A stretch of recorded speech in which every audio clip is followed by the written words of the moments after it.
Hello everybody, this is Darren Stoddart with my week 9 update. So let's wrap this thing up and put a bow on it.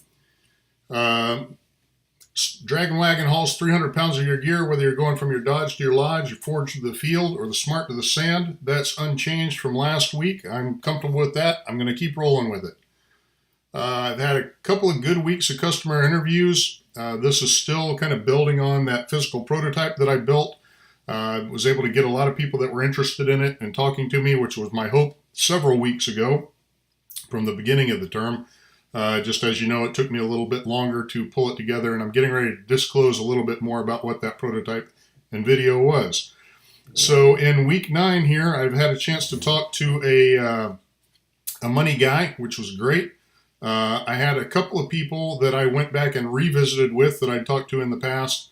And then I talked to a coder to understand some of the complexities of moving from where I was to where I wanted to be.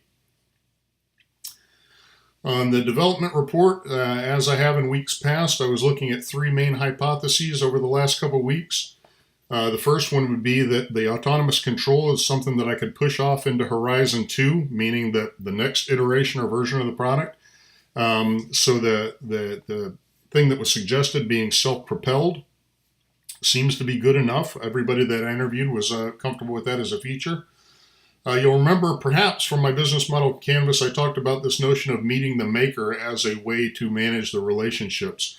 So when I talk to people about it, that seems to be like a basic expectation for how crowdfunding works. That if you're going to do crowdfunding, then you better be fully prepared for complete engagement with your customers. So that was a good thing to learn. And then the final one, sporting families, would be my early evangelists. And that has played itself out numerous times over. In my last map of the consumers I talked to, I only had one sporting family on there. I kind of talked to more and kept an online dialogue going. And I think that's where it's at for me in this product. Business model canvas, one of the evolutions you'll see this week is I've added stars for the things that make this iteration of the DRAGONwagon what it is, and things that I know that I need to do based on the work that I've done over the 9 weeks. A couple things that I want to highlight, I'll get more deeply into in a moment. I mentioned meet the maker and customer relationships. That's something that really played itself out. Marketing and social media experts on the far left and key partners is something that I need to spend some time talking about and working on. And then I think the rest of it is kind of things that we've talked about in the past. On iterate or pivot, I've got a minimum viable product now that's an electrified wagon, self-propelled, capable of carrying 300 pounds over hard-packed surfaces for up to 2 miles. That's what it is. I need to start identifying some domestic and overseas suppliers and build some rough quotations. That's an iteration. And then I need to create the wrap-up presentation for all of the interviewees that closes with, do you want to see DRAGONwagon come to market? And would you be willing to be an early backer through Indiegogo? So that's where I intend to take this thing. We're meant to address, are we going forward or not? I intend to, in as far as I'm going to put this whole course into a presentation that I can deliver to everybody that was willing to take the time to be an interviewee over the course of the term. Learnings journal.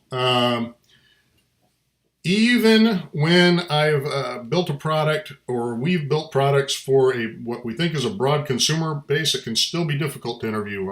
I wasn't expecting the weather problem that I had. It taught me a lot about seasonal products and the problems that can go along with them, and just general difficulties. This is something I do every day at work, but I've got the good fortune of being able to spend about $75 a piece to recruit for people to do it. And for the course here, I didn't have that. So it was an interesting challenge.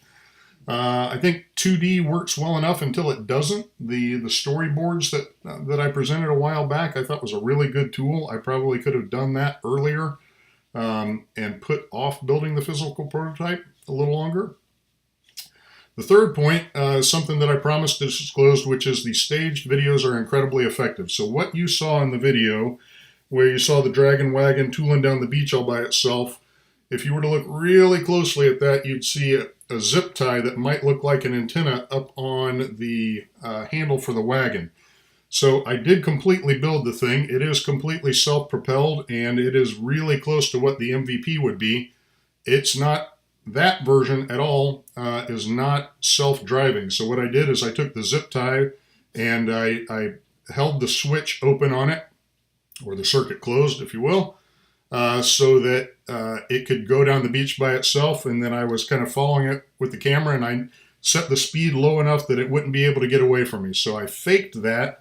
But the lesson learned for me, and I hope everybody else, is that kind of faked video really, really works. So just so you don't feel let down, I do have a working prototype, but it's only about 6 inches wide and a foot long. So the only difference between that working prototype and the big one is a thing called a motor control that I've been having a little bit of trouble with in the prototype. So it is real on a small scale, and it is real on the larger scale.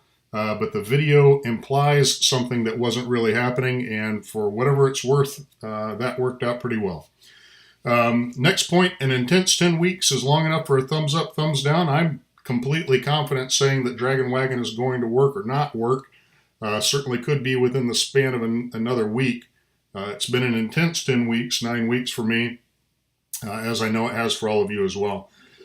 Next thing for me is I need to own up to the fact that I tend to discount the value of branding and marketing, and that came out of these pimento map exercise that I'm not quite done with, but I saw enough things going on there that I realized I've kind of discounted that. And then finally, with the contact I made at ACE and I talked about last week, I think I've got a way more trade access than I've given myself credit for in the past. So to go ahead and wrap everything up here completely, I want to show you this logo. And this is me trying to react to the thing that I learned that perhaps I needed to do a little bit more on the branding and marketing side. So keep your eyes out for this thing. Should you ever see this dragon, just remember it's Darren.